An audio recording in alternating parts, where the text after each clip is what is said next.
Hey everyone, welcome to today's video. Welcome to the Video Game Fight School channel. Thank you so much for tuning in.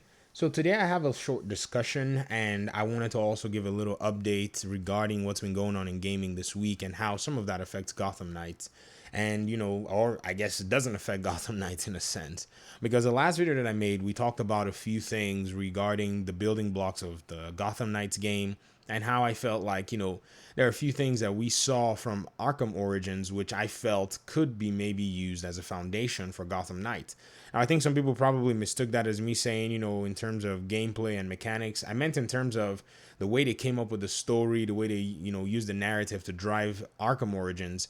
I feel like that can also be implemented in a game like this. And, from all of the stuff that we've seen from narrative directors, creative directors, it seems like that's probably what they're going to be doing.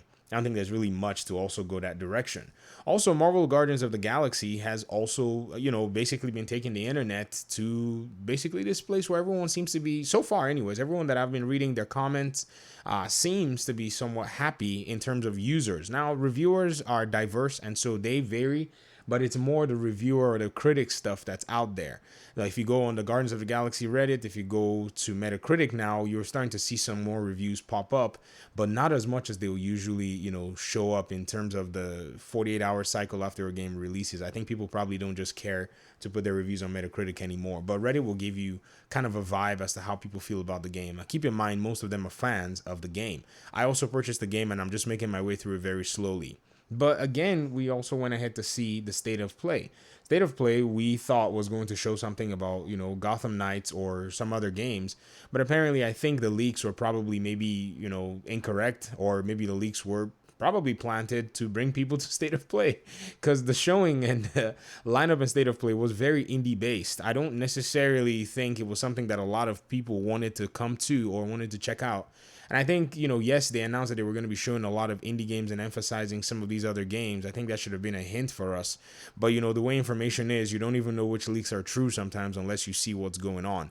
But in my own personal opinion, and I know this might sound really conspiratorial, I think those leaks were planted to get an audience for state of play because many people are not necessarily interested in, the games that were shown. Now, I'm not dogging on indie developers. I'm just saying that right now, the taste for games, if you're going to be making an indie game, there are different genres and different patterns and even standards that you have to meet up with. There are indie games this year alone and even last year that did very well. If you ask me, Mortal Shell was one of them. If you ask and say, okay, which other games did well? You look at a game like The Ascent, that did very well, and Valheim did very well. Now, these are three independent developed games. So when we saw some of the games yesterday, we were like, man, what are these that these developers are showing? And it seemed like, we were a little bit lost regarding that. But Gotham Knights itself, is one of those games where in our community, we're talking about the game. We're looking at it in light of other Marvel games. We're talking about how, some people feel and believe that it should be a game where the developers take their time. And I 100% agree with that. I mean, even though I may talk about, us wanting to see more in the development process, I'm not saying the game needs to be rushed. If you think about other games like Tom Clancy's The Division, when it was first shown in E3 of 2013, it wasn't until 2016 that the game came out. So 3 years prior, they'd been showing the game. Well, they brought out a different version of the game. I would know that. I have a second YouTube channel that covered that game extensively for almost 4 years. So, you think about things like that. It's not out of the question to show some aspects of your game early. And especially now that they delayed the game, they can't put that genie back in the bottle, or they can't put the worms back in the can. And so I think they just need to continue to follow that pattern wherever it is that they, find the opportunity to. But again, we still have one more shot, I think, when it comes to this year's lineup for seeing something regarding Gotham Knights, and that is at the Video Game Awards. And I'm looking forward to that, and I know a lot of people are looking forward to that. And you ask, what would we like to see?